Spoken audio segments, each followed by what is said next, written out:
السلام علیکم۔ Novel عنکبوت by نور راجپوت کی یہ قسط نمبر 21 ہے۔ کیا لوگوں نے یہ سمجھ رکھا ہے کہ انہیں اتنی سی بات پر چھوڑ دیا جائے گا کہ وہ کہتے ہیں کہ ہم ایمان لائے اور انہیں آزمایا نہیں جائے گا؟ العنکبوت۔ سپہر کے وقت ولیم اپنے کمرے میں سر پر ہیڈ فون جمائے عیسیٰ ماموں کے کہنے پر سورہ العنکبوت ترجمہ کے ساتھ سن رہا تھا۔ وہ سمجھنے کی کوشش کر رہا تھا کہ آخر اسے عیسیٰ ماموں نے اسی سورہ سے شروعات کرنے کا کیوں کہا۔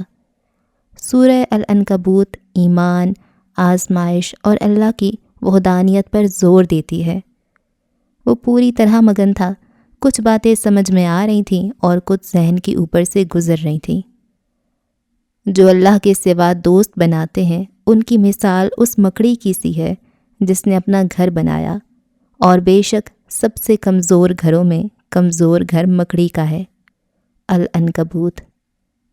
آخر مکڑی ہی کیوں؟ اللہ نے مکڑی سے ہی تشبیہ دی ہے۔ اتنے جاندار چرند پرند اور حشرات تھے، پر مکڑی ہی کیوں؟ اس کا ذہن اٹک گیا۔ اس سے پہلے کہ وہ مزید کچھ سوچتا، اچانک دروازے پر دستک ہوئی۔ وہ ہیڈ فون لگائے کھڑکی کے سامنے کھڑا تھا اور یہاں سے نظر آتا موری فیلڈ دیکھ رہا تھا۔ سب بدل گیا تھا، سب روشن تھا، اور وہ یہی جاننے کی کوشش میں تھا کہ سب روشن کیوں تھا۔ اس نے دستک پر پلٹ کر دیکھا تو جارج دروازہ کھولے کھڑا تھا۔ نک سک سا تیار، بازو پر کوٹ گرائے وہ اسٹوڈیو جانے کے لیے تیار تھا۔ جارج؟ وہ ہیڈ فون اتارتا فوراً اس کی جانب لپکا۔ میں تمہیں بتانے آیا ہوں کہ آج رات انکل البرٹ کے ہاں ڈنر ہے، 8 بجے تیار رہنا۔ اس نے جیسے حکم دیا اور پھر فوراً پلٹ گیا۔ جارج میری بات سنو۔ ولیم اس کے پیچھے لپکا، پر جارج کی رفتار تیز تھی، وہ بھاگتے ہوئے اس تک پہنچا۔ تم مجھ سے ناراض کیوں ہو جارج؟ آخر میرا قصور کیا ہے؟ ولیم بے بسی سے بولا۔ وہ جارج کو یوں ناراض نہیں دیکھ سکتا تھا۔ اس کی بات سن کر جارج رکا، گردن ذرا سی دائیں جانب موڑ کر اسے دیکھا۔ کیونکہ تمہارے نزدیک میری حیثیت 2 کوڑی کی بھی نہیں ہے۔ وہ چہرے پر تنفر سجائے بولا، لہجے میں استہزاء تھا۔ تم ایسا کیوں سوچ رہے ہو؟ ہم بھائی ہیں۔ ولیم نے اس کا ہاتھ پکڑنا چاہا، جارج نے جھٹکے سے چھڑا لیا۔ اچھا تو پھر مانو میری بات، رات کو تیار رہنا، اگر تمہیں اپنے بھائی کا اتنا ہی خیال ہے، اور کوئی بھی بدمزگی مت کرنا۔ وہ اس کے سر پر بوجھ ڈالتا، سیڑھیاں پھلانگتا اس سے دور جا رہا تھا۔ ولیم نے زخمی کتھئی آنکھوں سے اسے دور جاتے دیکھا اور پھر اس کے کندھے ڈھلک گئے۔ جارج کے لیے کچھ بھی، وہ بھلے نہ جاتا پر اب اس کا جانا ضروری ہو گیا تھا۔ وہ جارج کو مزید بدظن نہیں دیکھ سکتا تھا۔ شکست خوردہ قدموں سے وہ اپنے کمرے میں واپس آیا، بیڈ کی سائڈ ٹیبل کا دراز کھولا اور سامنے ہی وہ چمکتا ہوا لاکٹ نکالا جو فجر کا تھا، جس کے لاکٹ کے اندر چاول کے دانے پر چمکتا ہوا فجر لکھا تھا۔ وہ کئی لمحے انگلیوں میں پھنسائے اسے دیکھتا رہا اور پھر صوفے پر ڈھہ گیا۔ کیا ہو تم؟ کیوں تم عنکبوت کی طرح مجھے اپنے جال میں جکڑ رہی ہو؟ کیوں تم میرے حواسوں پر سوار ہو؟ میں جانتا ہوں تمہارے نزدیک اس شادی کی کوئی اہمیت نہیں ہے، پھر کیوں یہ ذمہ داری مجھ پر عائد ہو گئی ہے؟ کئی سوال تھے جو وہ اس سے کرنا چاہتا تھا، پر کیسے کرتا؟ اپنا کارڈ اس سے دے آیا تھا، پر اس کا رابطہ نمبر نہیں تھا۔ فجر نے بھی تو رابطہ کرنا گوارا نہیں کیا تھا۔ اس بات نے اسے تکلیف پہنچائی تھی۔ وہ شاید فجر کو یاد بھی نہیں ہوگا، پھر وہ اسے کیوں یاد رہ گئی؟ کیوں اس کے ذہن سے نہیں نکلتی تھی؟ عیسیٰ ماموں کہتے تھے وہ اس کی بیوی تھی، اور بیوی تو لباس ہوتی ہے، قریب رہے تو سکون رہتا ہے، دور ہو تو ڈر لگا رہتا ہے، اور ولیم کو ڈر ہی لگ رہا تھا۔ وہ ولیم جوزف ہوتا تو اتنا فرق نہ پڑتا، پر اب وہ ولیم ولید جوزف تھا۔ وہ مسلمان ہو چکا تھا، دل سے، روح سے۔ اب تو بیوی کی بڑی ذمہ داری کندھوں پہ آ پڑی تھی، اب اسے کیسے چھوڑ دیتا؟ کچھ دیر وہ مزید جوزف پیلس میں رہا، پھر الجھا وجود لیے نیل کے کیفے پہنچ گیا۔ میں پاکستان واپس جانا چاہتا ہوں۔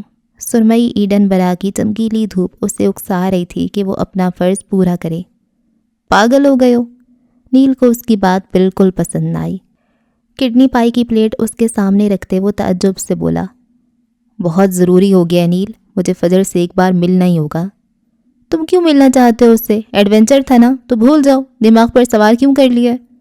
وہ اس کے سامنے بیٹھتا بگڑے تاثرات لیے بولا، ایڈونچر تھا، پر اب وہ میری بیوی ہے، میں نے اسے قبول کیا ہے، میں اس کا ولی ہوں۔ وہ دبی دبی آواز میں چلایا۔ وہ دونوں نسبتاً پرسکون گوشے میں بیٹھے تھے جہاں سے کسٹمرز ولیم کو نہ دیکھ پائیں۔ اکثر اسے مسٹر جوزف کے حوالے سے پہچان لیا جاتا تھا اور پھر لوگ اسے عجیب نظروں سے دیکھتے تھے۔ اس کی تصویریں بنتی، پرائیویسی نام کی تو کوئی چیز بچی ہی نہیں تھی، اس لیے وہ زیادہ تر ماسک لگائے گھومتا تھا۔ دیکھو ولیم، میری بات سمجھنے کی کوشش کرو، وہ لڑکی بیوی نہیں، تمہاری موت ہے۔ تمہارے ڈیڈ کو پتہ چلا تو بے موت مارے جاؤ گے۔ وہ اسے خطرے سے آگاہ کر رہا تھا اور ولیم کا دل مزید کھٹا ہو گیا۔ کوئی اس کی تکلیف کیوں نہیں سمجھ رہا تھا؟ اس نے بے بسی سے نیل کو دیکھا، وہ بھی نہیں سمجھ پا رہا تھا۔ تمہیں ڈر کس بات کا ہے ولیم؟ اسے بھی تو ہونا چاہیے، صرف تمہیں ہی کیوں؟ نیل نے اس کے ہاتھ پہ اپنا ہاتھ رکھا۔ کیونکہ میں اس کا ولی ہوں۔ میرے نکاح میں ہوتے ہوئے اگر اس نے کسی اور سے تعلقات استوار کر لیا تو؟ اگر وہ کسی اور سے شادی کرنا چاہے تو کیسے کرے گی؟ میں ایک بار جانا چاہتا ہوں تاکہ اس کی مرضی کے مطابق اسے اپنا سکوں، یا پھر… وہ رک گیا، باقی کے الفاظ کہنے کی ہمت نہیں تھی۔ یا پھر؟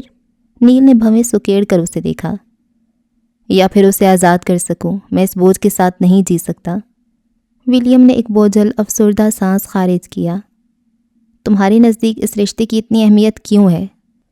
نیل کو شک تھا، وہ اپنا یہ شک دور کرنا چاہتا تھا۔ کیونکہ… وہ بولتے بولتے رک گیا۔ نیل اس کا بیسٹ فرینڈ تھا، کیا اسے نیل پر بھروسہ کر کے بتا دینا چاہیے کہ وہ دین اسلام کو دل سے قبول کر چکا تھا؟ کیونکہ وہ میرے عقد میں ہے، اس نے سانس روکے بتایا۔ ولیم تم… نیل نے حیران اور خوف زدہ نظروں سے اسے دیکھا۔ ولیم نے اس کی یوں دیکھنے پر سر اسبات میں ہلایا۔ میں نے دل سے اسلام قبول کر لیا ہے۔ نامحسوس انداز میں اس کے ہاتھ پر رکھا نیل نے اپنا ہاتھ کھینچ لیا۔ ولیم یوں ہی بیٹھا رہا، سپاٹ چہرہ لیے۔ گھر میں کسی کو پتہ ہے؟ وہ دھڑکتے دل کے ساتھ بولا۔ نینی جانتی ہیں۔ اس نے پانی کا گلاس اٹھا کر لبوں سے لگایا۔ میں تمہارے ساتھ ہوں۔ نیل نے مسکرانے کی کوشش کی، اس سے لگا تھا جیسے اس نے ولیم کو کھو دیا ہو۔ سامنے بیٹھا لڑکا اسے اپنا دوست نہیں لگا، پھر بھی وہ تو اسے دوست مانتا تھا نا۔ کب کا پلان ہے؟ بے چین ہوتے نیل نے پوچھ لیا۔ بہت جلد۔ وہ بس اتنا ہی کہہ پایا جبکہ نیل مسکرا بھی نہیں پایا تھا۔ اسے آنے والے وقت سے خوف آ رہا تھا۔ یہ سب جو اتنا آسان لگ رہا تھا یہ اتنا آسان نہیں تھا۔ پتہ نہیں ولیم کو مسٹر جوزف کے قہر سے کون بچا پاتا۔ اس نے تھک کر سوچا پر کہا کچھ نہیں۔ ولیم کچھ دیر مزید وہاں بیٹھا رہا اور پھر چلا گیا۔ اس کی آوارگی بڑھ چکی تھی، پتہ نہیں اس آوارگی کے بعد کوئی گھر اسے ملتا بھی یا نہیں۔ سٹار لائٹ اسٹوڈیو کے پروڈکشن ہاؤس میں مسٹر جوزف اپنے آفس میں اپنی کرسی پر براجمان تھے۔ ان کے سامنے ہی میز کی دوسری جانب جینی بیٹھی تھی۔ شوبز کے لوگ زیادہ تر آپس میں ہی شادیاں کرتے ہیں اور جینی ایک اچھی اداکارہ تھی۔ اس کا مستقبل روشن تھا، وہ بلندیوں کی جانب قدم بڑھائے ہوئے تھی۔ ایسے میں اگر وہ جوزف خاندان کی بہو بن جاتی تو کوئی مذائقہ نہیں تھا۔ جب جیکب اور نسا کی بات چل رہی تھی تب البرٹ نے انہیں مشورہ دیا تھا کہ جینی کو جارج کے ساتھ باندھ دیا جائے، پر مسٹر جوزف کا ذہن کہیں اور چل رہا تھا۔ آگے کیا کرنا ہے؟ جینی کو لگتا تھا کہ مسٹر جوزف کو ولیم کے لیے منا کر وہ جیت گئی تھی، پر وہ بچی تھی، مسٹر جوزف کی پلاننگ سے ناواقف تھی۔ اگر وہ جان جاتی کہ وہ مسٹر جوزف کو نہیں بلکہ مسٹر جوزف اسے استعمال کر رہے تھے تو یقیناً ضرور سوچتی، پر یہاں وہ دونوں مطلبی تھے۔ مسٹر جوزف کو اپنا مطلب نکالنا تھا اور جینی کو اپنا۔ وہ جوزف خاندان کی بہو بنتی یا نہ بنتی اس سے انہیں کوئی فرق نہیں پڑتا تھا۔ آج رات ڈنر پر تمہیں اپنا کام کرنا ہے۔ جارج کو اس قدر سلگاؤ کہ اسے ولیم اپنا جانی دشمن لگے۔ سرد سپاٹ لہجے میں کہتے وہ جینی کو حیران کر گئے۔ سرمئی پینٹ اور سفید شرٹ پہنے وہ اپنے ازلی حلیے میں تھے۔ کوٹ کرسی کے پیچھے کھڑے سٹینڈ پر لٹکا تھا، جبکہ جینی قدرے آرام دہ کپڑوں میں تھی۔ بیگی جینز اور سلیو لیس ٹاپ پہنے وہ ایڈن برا کی دھوپ کو محسوس کرنا چاہتی تھی۔ آپ ایسا کیوں چاہتے ہیں؟ وہ دونوں آپ کے ہی بیٹے ہیں، پھر ان میں پھوٹ کیوں؟ وہ واقعی الجھی ہوئی تھی۔ کہانی کا ایک رخ جینی رابرٹ کو ولن دکھاتا تھا، جبکہ دوسرا رخ دیکھو تو پتہ چلتا تھا کہ وہ صرف کٹ پتلی تھی۔ تم آم کھاؤ، پیڑ مت گنو۔ مسٹر جوزف نے کرسی سے پشت ٹکائے جواب دیا۔ ان کی آنکھیں کسی بھی قسم کے احساس سے آری تھیں، چہرہ ڈریکولا جیسا سپاٹ، اور دل، کیا ان کے پاس دل تھا؟ جینی کو ولیم سے مطلب تھا، لیکن دونوں بھائیوں کے درمیان پھوٹ کی وجہ اسے سمجھ نہیں آئی۔ آخر مسٹر جوزف کے دماغ میں کیا چل رہا تھا؟ کیا ولیم آئے گا؟ بالآخر اس نے پوچھ ہی لیا۔ نسا اور جارج اس کی کمزوری ہیں، وہ ان کے لیے کچھ بھی کرے گا، وہ ضرور آئے گا۔ مسٹر جوزف پورے یقین سے بولے تو جینی نے اس بات میں سر ہلا دیا۔ پچھلے کئی مہینوں سے اس کا کام جارج کو اپنی جانب مائل کرنا تھا تاکہ بعد میں اس کا دل توڑا جا سکے، اور وہ یہ کام بخوبی کر رہی تھی۔ آخر اداکارہ جو ٹھہری، پر اس سے اب محسوس ہونے لگا تھا کہ یہ زیادہ ہوتا جا رہا تھا، جانے نتیجہ کیا نکلتا۔ میں کیوں اتنا سوچ رہی ہوں؟ سر جھٹک کر اس نے جارج کو اپنے ذہن سے نکالا۔ فوکس ولیم پر رکھنا تھا۔ کچھ دیر وہ مزید بیٹھی رہی، پھر پیشہ ورانہ انداز میں مسکراتی چلی گئی۔ اس کے جانے کے بعد مسٹر جوزف کی جھولتی کرسی رک گئی۔ وہ ایک جھٹکے سے سیدھے ہوئے، میز پر رکھا موبائل اٹھا کر آن کیا تو گیلری سے ایک تصویر نکالی۔ ولیم اور عیسیٰ ماموں کی ایک ساتھ بیٹھی ہوئی یہ تصویر لی گئی تھی۔ وہ جوزف پیٹرسن تھا۔ انہیں دھوکہ دینا، ان کی نظروں میں دھول جھونکنا ناممکن تھا۔ فجر اس وقت لکس کی بلند و بالا عمارت کے سامنے کھڑی تھی۔ لاہور ایم عالم روڈ پر واقع یہ عمارت کئی منزلہ اونچی تھی اور سبز شیشے دھوپ میں چمک رہے تھے۔ اس نے گردن پیچھے گرا کر ایک نظر عمارت کو دیکھا۔ آنکھوں کی چمک بڑھ گئی۔ تیز دھوپ عمارت کے سب شیشوں سے ٹکرا کر چندھیا دینے والی چمک پیدا کر رہی تھی۔ فجر نے بالوں سے چشمہ اتار کر آنکھوں پر جما لیا اور پھر گہرا سانس لیتی اندر کی جانب بڑھی۔ داخلی دروازے پر ہی اسے روک لیا گیا۔ وجہ اس کے بیگ میں رکھی چھری تھی جو لگیج سکینر میں سکین ہو چکی تھی۔ سیکیورٹی نے بھویں سکیڑ کر فجر کو دیکھا جو دلکشی سے مسکرا دی اور پھر بیگ سے چھری نکال کر انہیں تھما دی۔ یہ بہت قیمتی ہے، میں واپسی پر لے لوں گی۔ وہ کاؤنٹر پر چھری پکڑاتی اندر چلی گئی۔ لش لش کرتی دیواریں اور چمکتا ماربل رئیس جیولر سے کسی طور کم نہ تھا۔ ریسیپشن پر اسے انتظار کرنے کا کہا گیا۔ وہ گہری نظروں سے اطراف کا جائزہ لے رہی تھی۔ دیواروں پر بنے آرٹ ڈیزائن دیکھنے سے تعلق رکھتے تھے۔ لوگ آ جا رہے تھے، کوئی سیڑھیاں استعمال کر رہا تھا اور کوئی لفٹ۔ ڈھیروں کاغذ ہاتھ میں پکڑے، مشروب کے گلاس تھامے لوگ آتے جاتے مصروف نظر آتے تھے۔ کتنی چمکتی ہوئی دنیا تھی۔ یہ ماحول اس نے رئیس ہیڈ آفس میں بھی دیکھا تھا، اس لیے وہ زیادہ حیران نہیں ہوئی۔ 15 منٹ بعد ایک خوبصورت سی لڑکی جو ڈریس پینٹ میں ملبوس تھی ریسیپشن پر آئی۔ اس کا نام پکارا اور اسے اپنے ساتھ آنے کو کہا۔ بیگ تھامتے فجر اس کے پیچھے چل پڑی۔ لفٹ سے بالائی منزل پر پہنچ کر لفٹ کھل گئی۔ سامنے ہی بڑا سا ہال تھا۔ شیشے کے بنے کیبن میں لوگ مصروف نظر آتے تھے۔ اطراف میں کئی کمرے تھے جن کے باہر اندر بیٹھنے والوں کے نام کی تختی کندہ تھی۔ ایک کمرے کے سامنے پہنچ کر وہ لڑکی رک گئی اور اس کے ساتھ ہی اس کی نازک ہیل کی ٹک ٹک بھی۔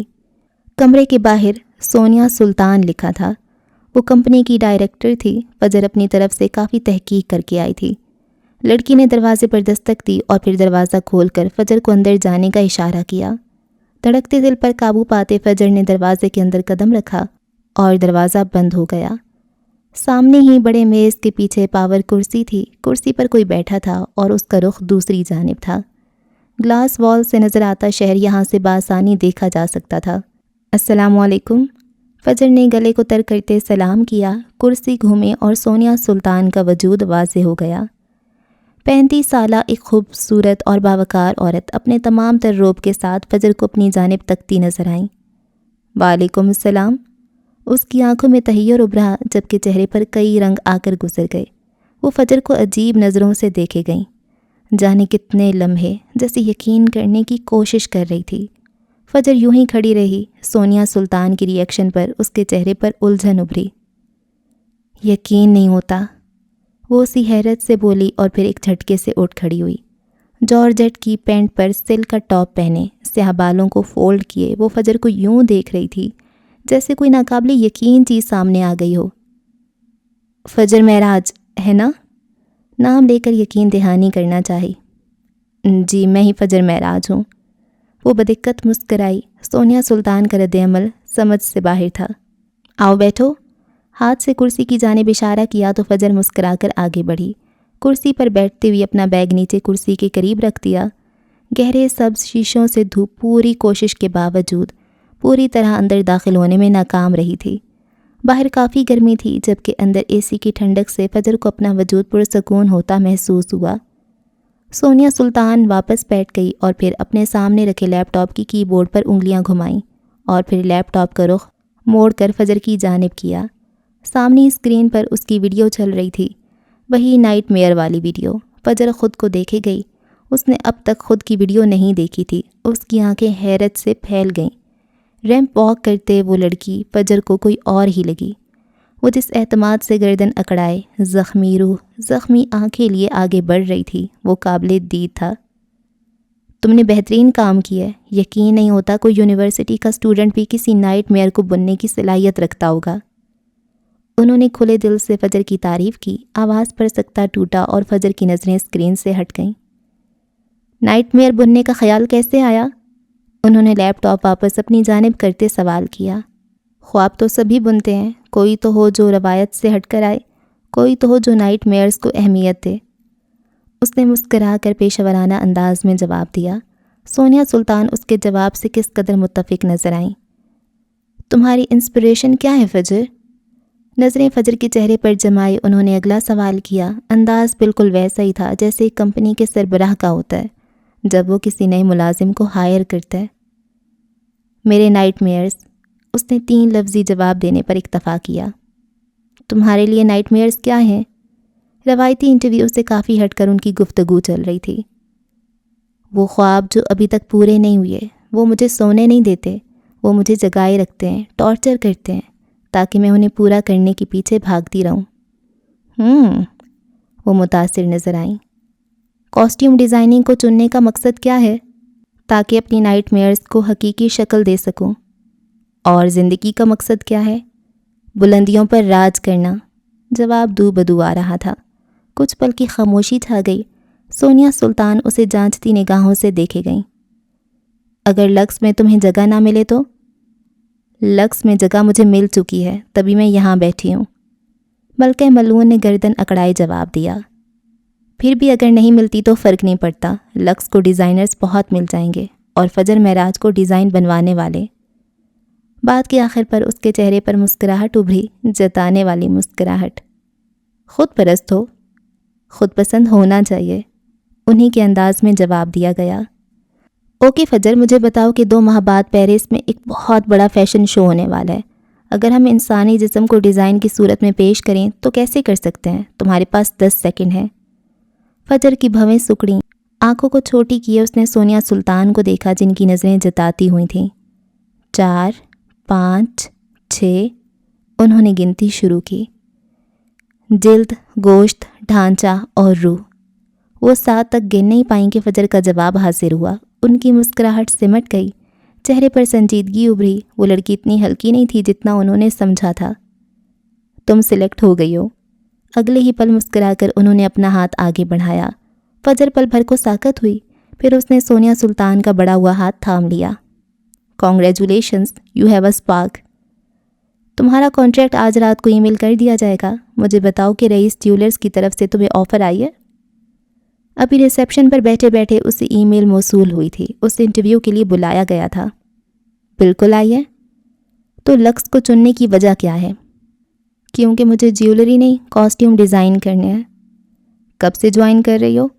میں آج سے جوائن کر سکتی ہوں، پر مجھے پہلے کانٹریکٹ دیا جائے۔ وہ تھکی ہوئی تھی، دل کر رہا تھا یہیں بستر لگا کر سو جائے۔ رات کو ٹھیک سے نیند نہیں آئی تھی، پر اگر اسے آج سے ہائر کر لیا جاتا تو وہ کام پر بیٹھ جاتی۔ یہی اس کا پیشن تھا، یہی اسے فجر معراج بناتا تھا۔ سونیا سلطان نے گہرا سانس لیا اور پھر سرس بات میں ہلاتے ہوئے مسکرا دیں۔ کانٹریکٹ آپ کو مل جائے گا، لیکن ہم آپ کا یہ گاؤن خریدنا چاہتے ہیں۔ قیمت کیا ہے؟ نائٹ میئرز کی کوئی قیمت نہیں ہوتی، پھر بھی اگر آپ کو چاہیے تو $2000۔ سونیا سلطان کی آنکھیں حیرت سے پھیلیں۔ انہوں نے حیرت سے فجر کو دیکھا اور پھر ان کا ابھرنے والا کہکا بے ساختہ تھا۔ جانتی ہو $2000 کتنے ہوتے ہیں؟ 5.5 لاکھ روپے۔ انہوں نے یوں کہا جیسے فجر جانتی ہی نہ ہو۔ لکس جیسی کمپنی کے لیے زیادہ نہیں ہے، یہاں ایک ایک ڈیزائن لاکھوں کا ہے۔ میں نے تو پھر مناسب قیمت بتائی ہے۔ فجر کو اپنا گاؤن عزیز تھا، پر اسے فی الوقت پیسے چاہیے تھے، اتنے پیسے کہ وہ آس پاس کوئی اپارٹمنٹ رینٹ پر لے سکتی۔ ظاہر سی بات ہے ساری عمر پرانے محلے میں نہیں گزار سکتی تھی۔ جذباتی ہو کر وہ اپنے گاؤن کو سینے سے لگائے بیٹھی رہتی تو بے وقوف کہلاتی۔ موقع مل رہا تھا تو کیوں نہ فائدہ اٹھایا جاتا۔ وہ پلانر تھی، اپنے دماغ میں آنے والے ایک ایک کل کی پلاننگ کر کے رکھتی تھی، اور پوری رات اس نے پلاننگ ہی کی تھی۔ کتنے پیسوں میں کس علاقے میں اپارٹمنٹ ملتا، کتنے میں فرنش ہوتا، وغیرہ وغیرہ۔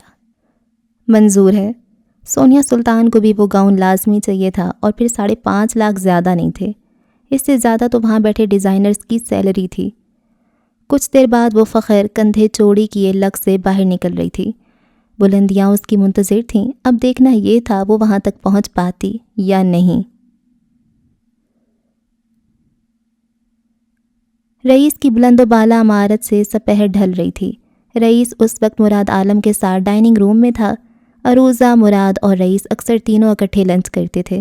اس وقت بھی کھانے کی میز پر ہلکے پھلکے سلاد کے ساتھ فریش جوس رکھا تھا۔ مراد عالم لیپ ٹاپ لیے بیٹھا تھا۔ فروا اور اس کی ٹیم کی سلیکشن ہو چکی تھی۔ فجر کی طرف سے ابھی تک کوئی رسپانس نہیں آیا تھا۔ جواب کیوں نہیں دے رہی ہے وہ؟ جوس کا گلاس اٹھائے رئیس، موبائل ہاتھ میں پکڑے اسکرین گھور رہا تھا۔ اس کے ساتھ وہ ایک گھونٹ جوس کا بھی لے لیتا۔ تمہیں جلدی کس بات کی ہے؟ رئیس نے الٹا سوال کیا، اور تبھی فجر کی ای میل موصول ہوئی۔ سوری ایم ناٹ انٹرسٹیڈ، ایک لائن میں صاف صاف لکھا تھا۔ یہ کیا بکواس ہے؟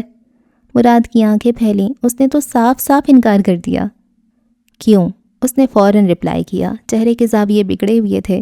فجر معراج نے اسے انکار کیسے کیا؟ ہمت کیسے ہوئی ڈائن کی؟ بس نہیں چل رہا تھا، وہ سامنے ہوتی تو گلا دبا دیتا۔ میں رئیس میں کام نہیں کروں گی۔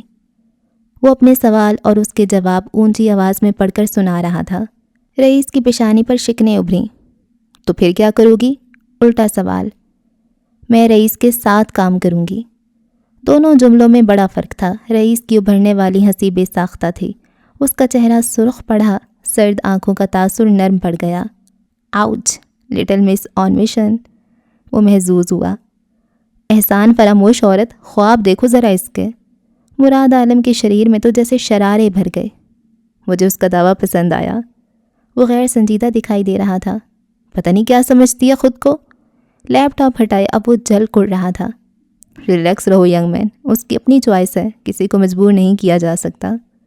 رئیس اسے چڑھانے والے انداز میں کہتا اپنا گلاس اٹھائے باہر نکل گیا، جبکہ مراد اس دن کو کوس رہا تھا جب اس کی ملاقات فجر معراج سے ہوئی تھی۔ دوسری جانب فجر ٹیکسی میں بیٹھے واپسی کے سفر پر رواں تھی۔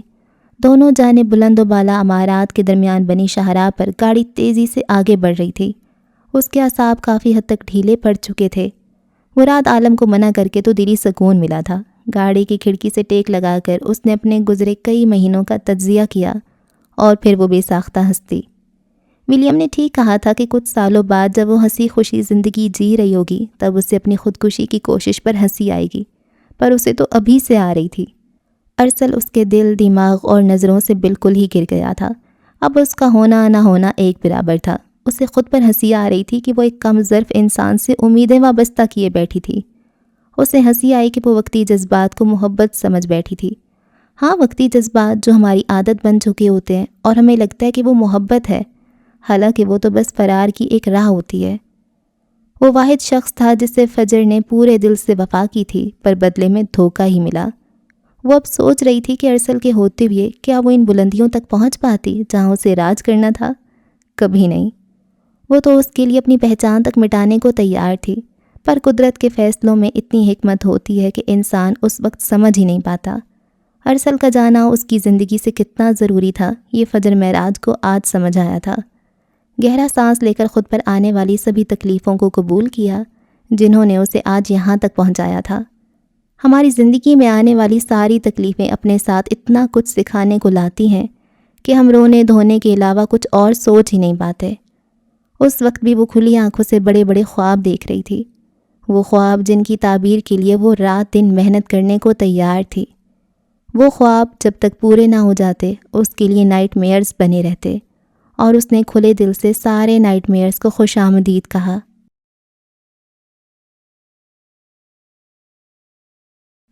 ایڈن برا میں اتری یہ رات حسین تھی کیونکہ بادل ٹپ ٹپ برس رہے تھے۔ ٹھنڈی ہوائیں اور ہلکی بوندوں نے پورے ایڈن برا کو اپنی لپیٹ میں لے لیا تھا۔ یوں لگتا تھا جیسے مسٹر البرٹ کے گھر روشنیوں کا سیلاب امڑ آیا ہو۔ زیادہ لوگ نہیں تھے، پر خاص سبھی موجود تھے۔